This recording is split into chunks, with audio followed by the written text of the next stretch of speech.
So what kind of products should I be promoting? Well, the simple answer is anything on Amazon. But the big caveat to that is that it must be something that genuinely fills a need of your audience. There's no point trying to sell a dog brush to a goldfish owner. Now, probably the next thing you're thinking is anything, but there are so many categories on Amazon. How could I possibly narrow it down to a single category, let alone a single product? And to that, I'd say that a good place to start is to try and look at the product categories that you already have knowledge or expertise about. The knowledge for that niche could come from one of your hobbies, from your day job, or even the things that fascinate you so much that you're up at 3 a.m. watching YouTube videos about them. It can even come from incidental experiences that are not related to your profession or hobbies. For example, there may have been a time at work where you helped coordinate an office move, or you may have installed security cameras for your home.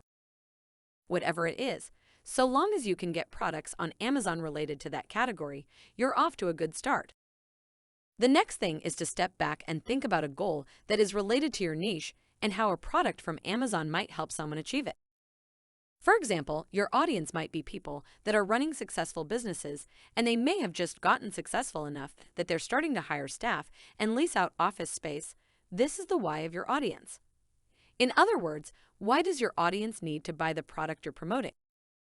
Now that they have office space, they need to fit out their new office with desks, office chairs, monitors, the list goes on. This is the what of your audience. In other words, what will help them address their why? Now this is the point where you come in, because you can recommend this specific desk or that specific office chair that is available on Amazon because you've actually used them, of course, and you have a few things to say about them. Next, we're going to cover my golden rules that you should follow when picking products to promote on your blog. See you there.